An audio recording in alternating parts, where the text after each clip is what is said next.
Jet ফুয়েলের দাম বৃদ্ধির কারণে দেশের বেসরকারি এয়ারলাইন্সগুলো অভ্যন্তরীণ রুটে ভাড়া বাড়িয়েছে ১২০০ টাকা পর্যন্ত।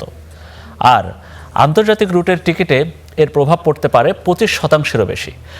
এক লাফে ৮০% দাম বাড়ানোর সিদ্ধান্তকে অযৌক্তিক উল্লেখ করে তা দ্রুত পুনর্বিবেচনার আহ্বান aviation operators association of Bangladesh AOAB-র। আমাদের সহকর্মী নাইম আবিরের একটি বিশেষ রিপোর্ট। মধ্যপ্রাচ্য সংকটে বেহাল দশা দেশের আকাশপথের ব্যবসায়। এ পর্যন্ত বাংলাদেশ থেকে হাজারখানেক ফ্লাইট বাতিল হয়েছে, আটকা পড়েছেন ৫০,০০০-এর বেশি যাত্রী। এই সংকট আরও তীব্র হয়েছে জেট ফুয়েলের দাম ২ দফায় বাড়ায়। চলতি মাসের শুরুতে লিটারে ১৭ টাকা আর মঙ্গলবার দ্বিতীয় দফায় এক লাফে বেড়েছে ৯০ টাকা। তাতে মোট দাম গিয়ে দাঁড়িয়েছে ২০২ টাকা ২৯ পয়সা। বৈশ্বিক জ্বালানির দামে ব্যাপক ঊর্ধ্বগতি দ্বিতীয়বার দর সমন্বয়ের কারণ বলে জানিয়েছে BERC। এমন সংকটেও পার্শ্ববর্তী ভারত ও নেপালে জেট ফুয়েলের দাম অপরিবর্তিতই রয়েছে।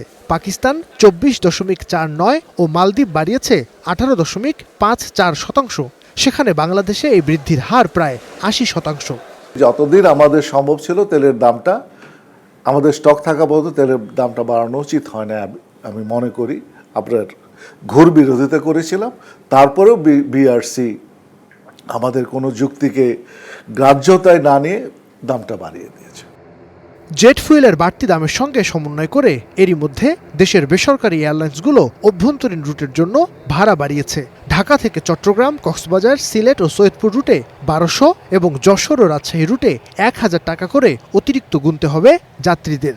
সারা ওয়ার্ল্ডের এয়ারলাইন্সগুলো যে কোনো রুটে ফ্লাইট অপারেশনের প্রায় অলমোস্ট 50% অপারেশনাল কস্ট হচ্ছে জেট ফুয়েল প্রাইস। সেইখানে জেট ফুয়েল প্রাইস যদি মোর দ্যান 100% আপনার ইনক্রিজ করে, স্বাভাবিকভাবে এটার ডিরেক্ট প্রভাবটা পড়বে হচ্ছে এয়ারলাইন্সের উপরে, এবং সেই প্রভাবটা পড়বে প্যাসেঞ্জারের উপরে। এক লাফে ৯০ টাকা একদম পুরো এই ফুয়েলের বার্ডেনটাই শুধু এই এয়ারলাইনের উপরে ফেলানো, তার উপর আবার লোকাল এয়ারলাইনগুলোর উপর ফেলানো, এটা আমার কাছে মানে অচিন্তনীয় এবং অবাস্তব একটা ব্যাপার মনে হয়েছে। তবে টিকিটের দাম নিয়ে রাষ্ট্রীয় পতাকাবাহী বিমান বাংলাদেশ এয়ারলাইন্স এ পর্যন্ত কোনো সিদ্ধান্ত নেয়নি। নাইম আবির, স্টার নিউজ, ঢাকা।